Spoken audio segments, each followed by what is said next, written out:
up? It's Joe Raiti from Raiti's Rides. I'm at the monthly Motorsports by Reeves gathering. You know that I'm a Corvette fan, and I know many of you are Corvette fans, and I decided, you know what? Let me take a second and talk. I'm always talking about Corvette generations. C6, C5, C2, C1.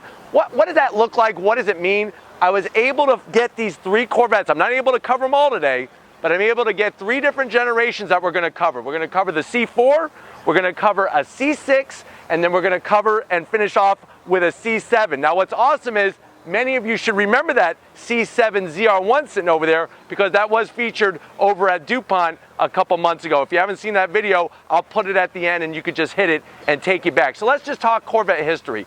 Corvette's been around since 1953. That really is where it started, and it kind of didn't start with a big boom. It was more like a little bit of a flutter. The reason why is instead of having a V8, it had a straight 6, Power Glide automatic transmission.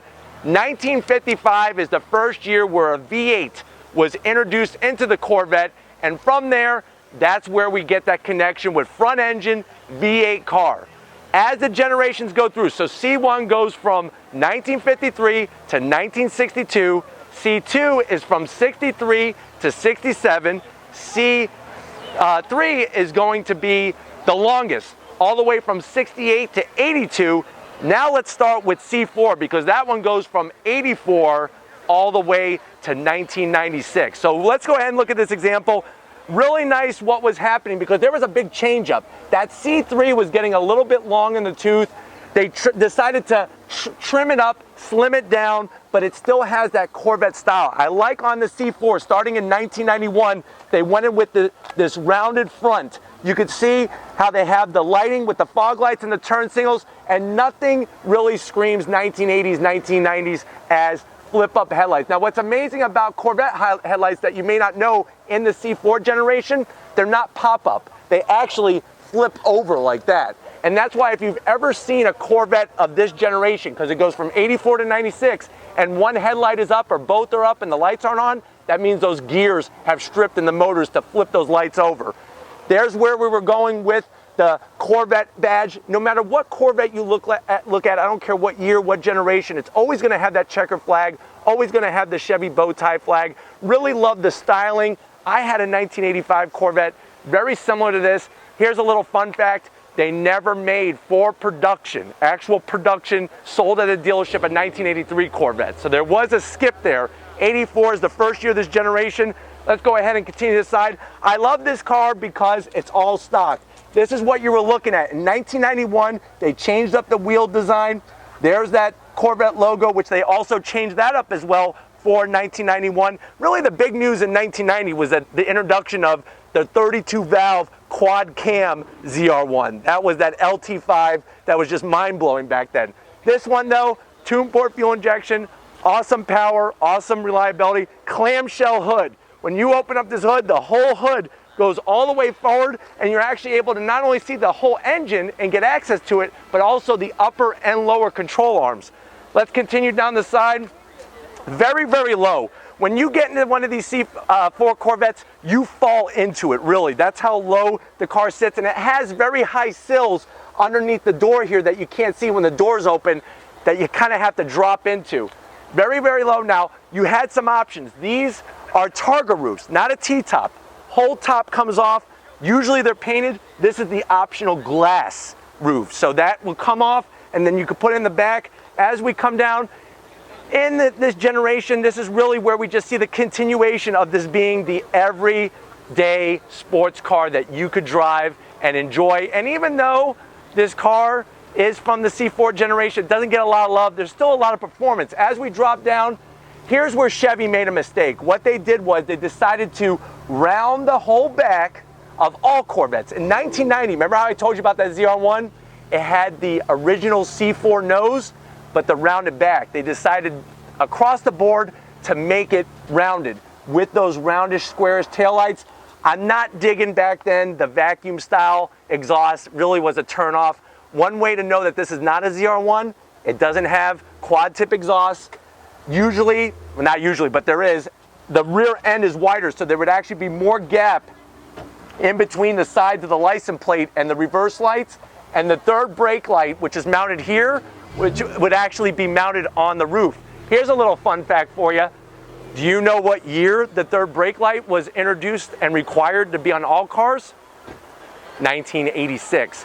Let's go ahead and dive into the C5 Corvette. So 2005, first year of the C5, you could see the difference, the change from C4 to C5, excuse me, what am I saying, C5? Scratch that, we made a mistake.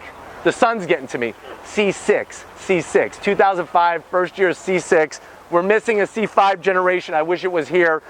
But you can see the difference from C4 to C6. Now C6 goes from 2006 all the way to 2013. Still has that traditional round tail lights. You can see what they were doing with the diffuser back then, where the C4 doesn't have a diffuser.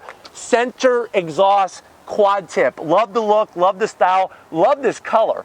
On this convertible, it's got a nice little kick up where the third brake light is. You can see the change in the badging. We went from what you saw from 84 to 96. In the C6, you can see what they were doing, but still it's that cross flags design. Convertible top is up. I love the color. Let's go ahead and go down the side. This particular one has the optional chrome wheels. Really like the look. Very, very aerodynamic. C6 is probably one of my favorite generations, especially if it's a Z06. This one is not a Z06, but hey, it's still got plenty of power, still lots of fun. You can see how no more pop-up headlights, no more flip-up headlights by the C6 generation, but just very aerodynamic, very nice look, and still that same hood design. When you open up the hood on this C6, it goes ahead and flips up. Let's go ahead and wrap it up with the ZR1, the king of the hill, C7. So C7 goes from 2014 all the way to current. And believe it or not, the ZR1, that's new to the table. What I don't like is that they call the engine an LT5. If you were listening back in 1990, they called the ZR1 engine an LT5, two totally different engines. Let's dive into the C7. C7 brings everything up to that higher scale performance. Also on the interior, higher level, because you look in the C4 or even the C6, interior is not really anything to write home about, but definitely they hit the nail on the head, especially on the ZR1. All carbon fiber, front splitter all the way across. I love the extra dive planes that go into the fender. Everything is functional. This thing has 13 radiators, for Pete's sakes. That's why you have the larger opening for all that additional cooling. You can see how the cross flags has changed over time. Nice to see the tradition being kept though. That's what's so important. What's unique about this particular C7 is that this hood is actually cut out. When you open up the hood, remember that clamshell hood I was telling you about? Open up the hood, you'll see the top here. That's the actual top of the supercharger. That's the cover, carbon fiber cover over the supercharger. You can see the ZR1 badging. Here's another little fun fact. Does anybody see the blue on the ZR1 badging there? The reason why they did that is because when they reintroduced the ZR1 after the C4 generation, it was codenamed Blue Devil. And that's why you see that blue there. Really like the carbon fiber side skirts. You can see how they cut out a part that's not for aerodynamic purposes. It's so when you get out, you're not going to hit it with your foot.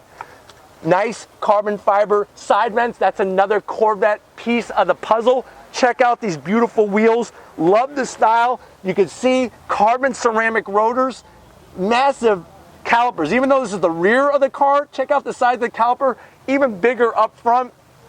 This generation, just like C6, has a transaxle. Let me explain. So C4, transmission bolts right to the back of the engine. This C7 and that C6, the transmission is in the back, and that's what these rear ducts are for, is actually to cool the transaxle, not for brake cooling. As we wrap around, this one has the full competition package on the ZR1, massive rear wing. You can see just all the aerodynamic tweaking, but do you see the connection between the different lineages with the taillights, the cross flags, exhaust still center like the C6, still loud and proud, unbelievable. So when it comes to Corvettes, these are the different things that you'll see when you go look at the different generations. And if you really are a true Corvette fan, it's nice to appreciate each and every one of them. But if these are the types of things you like to see on Raiti's Rides, where I explain a little bit of history, a little bit connection with these three different generations of Corvettes, You know, it's one of those things. Leave a comment in that comment section. If you're new to the channel and you're on your way out, hit that subscribe button. I promise you it'll be worthwhile coming back. If you are a subscriber, thank you for being part of the Raity's Rides family. Check out my different forms of social media. You know what they are. It's all Raity's Rides original content.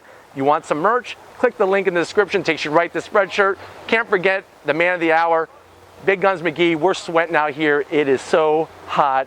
I'm about to pass out. I need to get some water. Lots of exciting things going on. And just like always, guys, I'll see you on the next ride.